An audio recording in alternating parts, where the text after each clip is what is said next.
welcome to part 2 of Nerd Talk with Sir Blanc. If you have not seen part 1 yet, you need to do that because it's going to explain what's going on and, well, it's part 1, so you need to watch it. So you can click anywhere on your screen except that right corner of the screen. Just don't touch that right corner of the screen. The backdrop for this conversation is going to be some Modern Warfare 3, and sadly, I am not doing very good. I expected to have some Modern Warfare 3 content out so far, but I can't really give you any tips or tricks because I'm still trying to figure out what's going on. But this first part is just going to be me on attacking and demolition, and then after that is some gun game in private match with some of my friends, including Sir Blanc.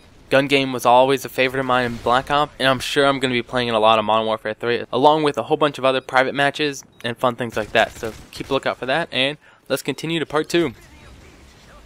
So we'll talk about one other thing that Modern Warfare 3 has that Battlefield 3 doesn't have, and we'll see how you feel about that. So talking about point streaks, how do you think they affect the game? Do you think they're good for the game, bad for the game? Any opinion on it? I really don't care about point streaks because they're kind of like the same in Call of Duty and Battlefield. With Battlefield, point streaks being the vehicles, like the tanks and stuff. Okay, so you mean, how do you mean the tanks are sort of like, the tanks in Battlefield are sort of like Modern Warfare 3 point streaks? How would you compare those? In Battlefield, if you're really good at driving vehicles like a tank, you usually get a decent amount of kills, like 10 kills whenever you're in a tank. Like in Call of Duty, if you have somebody really good at AC-130, they'd usually get a lot of kills with that kill streak. But if you're really bad at it, you're usually not going to get a lot of kills. Okay. So what you're saying is, they're similar because if you pick up a vehicle, you're probably going to be able to get some kills, and if you pick up a point streak in Call of Duty, you're probably going to get some kills. So either way, you're sort of getting an advantage. Yeah. I see that. I guess though the difference is, for someone like me who doesn't use vehicles very often, when I hop in a vehicle, I usually don't do that well. But, you know, with a point streak, I can send up a helicopter that I don't have to pilot, and then I can get a few more kills that way, you know? Yeah. But I think point streaks, you know, might lead to camping. I think that's some people's argument that, oh, you know, people camp to get their point streaks. And I realize now you can cap an objective and get a point, but you're still going to get more points by camping in a corner and picking off people. But I think both games has campers, so I don't really think it really affects it that much. Nobody likes campers in Call of Duty at all. Nobody likes them. But in Battlefield, there's a lot of campers, but I think there's like an exception in Battlefield. I guess because, you know, there's sometimes you're playing defense, and I guess you sort of realize big maps running around is not as effective. Yeah, I guess I can see that.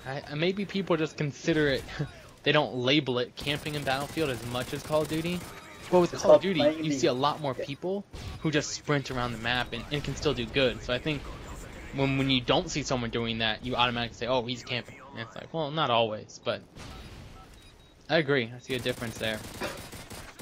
Okay, so some people are really into customization. How do you feel each game sort of handles customization? Does anyone do it better than the other? I think both games pretty much have similar customization options.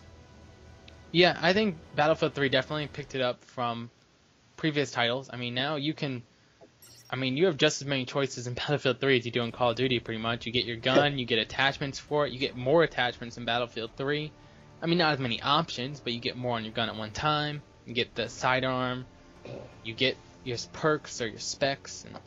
So I agree, those are pretty similar. So if anyone's really judging a game on customization, I think either will fulfill that. Now, Battlefield 3 is known for huge epic maps. In Modern Warfare 3, especially in Modern Warfare 3, they've claimed to have smaller, tight maps. Which do you prefer?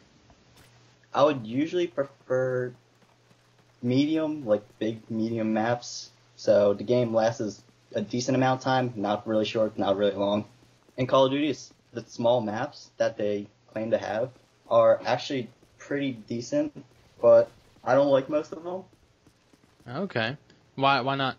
Just because of how they're built. There's like a lot of buildings where you could just walk in and get killed like instantly. Yeah, coming in doorways is probably the most dangerous thing in any multiplayer game. Because someone could just be aiming down sight straight at the door. Yeah. One of my things I find, though, is with the larger maps is that it can slow things down too much. And I think the difference might be, you know, on on console we can only play with 24 people, 12 on each team, whereas on PC sometimes there's 64-person Conquest. I feel like with 64 people, in Conquest particularly because that's the only game mode where the whole map is pretty much open. You know, on Rush you're limited to a small area at a time, but Conquest I found very slow. I'm thinking with 64 people, it would not be that slow. But so I think, yeah, the Call of Duty map size is probably preferable to me. Do you have a favorite map on either of the games? Favorite map? I don't really know any map names. Yeah, I feel like you could go to Black Ops and I probably know Nuketown, Firing Range, and that's probably it. I know the name Derail, but I think that's from Modern Warfare 2. I don't really ever learn the map names, but you know, so the maps are going to directly correlate to game length though.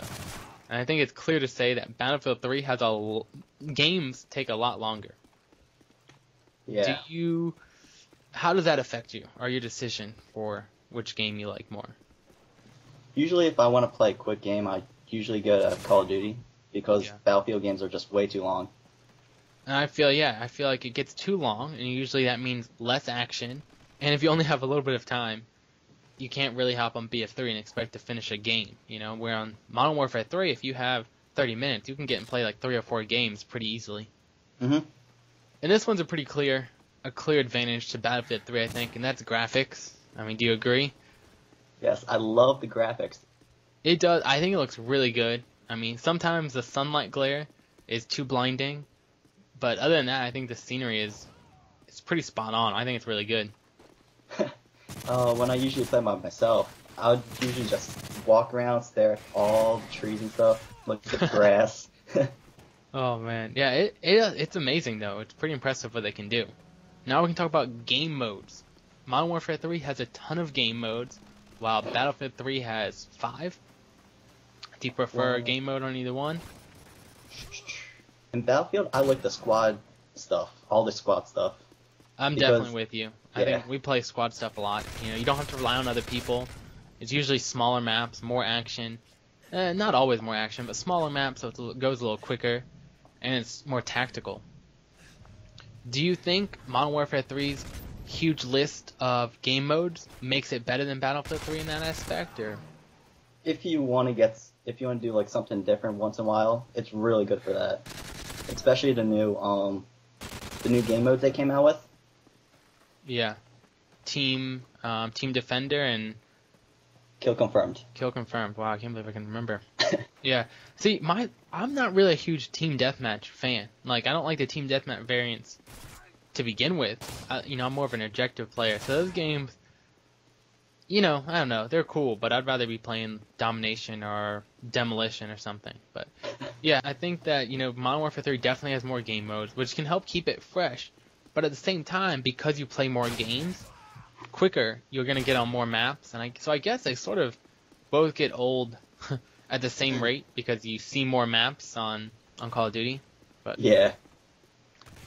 Alright, new to both these games is they have the online component. Not online multiplayer, but their internet access. We have Elite for Modern Warfare 3 and we have Battlelog for Battlefield 3. Have you tried both of those out? Yeah, I tried both of them out, but I haven't really used Elite a lot. You know, I've been on Elite and I bought the premium membership, so I've been on it a little bit. We're gonna start a clan soon. I know we've talked about that, and that's something maybe that'll offer some cool stuff. But I'm not impressed with Elite that much. It's got a lot of the stuff that you find in game. I guess it's nice that you can go online and find it. It does a lot of like what they claim to be tips for how to do better or whatever. You know, we'll show you the heat maps. The heat maps are cool, but like little info on guns and like their suggested classes and stuff. I mean, none of that. I don't feel like any of that's accurate. And I feel if you're really looking for tips, I mean, you go to YouTube and you get much better tips than you would on Elite. Yeah. What about Battlelog? How do you feel about that? Oh, I love Battlelog. Battlelog is nice. I don't think I use it as much, but it's got a nice form. Its interface is all nice. You got easy, like, you know, it's like Facebook for Battlefield, which I think is pretty cool. You can talk to people. You can join games from there. You can join platoons. You can do all that kind of stuff. I think that's really fun. I think it's really cool. So, even though Elite offers a lot more, I think I favor Battlelog. Yeah. Alright, so to finish this up, if I came to you and I asked you, I can only buy one game, I've never played a Call of Duty or Battlefield before, which game would you recommend and why? Strictly on multiplayer? Strictly on multiplayer. I don't want to play campaign, I don't want to do co-op, I want to go online and I want to play online multiplayer. I would probably prefer you to play Call of Duty. Okay, and why would you recommend Call of Duty? Because you're mostly in action, like, most of the time, and it's kind of forgiving for people who are bad, because of, like, death streaks now. If you die a certain amount of times, you get a death streak. Yep. I think even the developers of Call of Duty has said it a few times. I mean, some people complain Call of Duty is easy, but the developers back it and say, you know, we make this game so that it's playable. You can pick it up, and in a few games you can get used to it and you can play. You know, you might not dominate, but you can get in after a few games and know what's going on and know how to play. Whereas Battlefield, you know, if you've never played a Battlefield game before, it's going to take you a little longer to pick up. And it's not going to be as forgiving. You know, if you jump in with a good team, against a good team, I mean, they're going to tear you apart. And it's going to take you a lot longer to really get what's going on. And it's probably not going to be as exciting to begin with. But I think if you've played a lot of Call of Duty-like games, I think Battlefield definitely does things a little different. You know, it's not extremely innovative. It's similar to Bad Company 2 or Battlefield 2. Yeah. But I think if you've played Call of Duty a lot before and you're looking for something new, Battlefield is a fun game, it's exciting, but I agree with you, if you want to pick up a game and just start playing, I think Call of Duty is going to be the better choice. Well, that is all I think on the topic. Do you have anything else to say comparing these two games? That's it. No. Alright, well thank you very much for being the first person in my dual commentary with subscribers.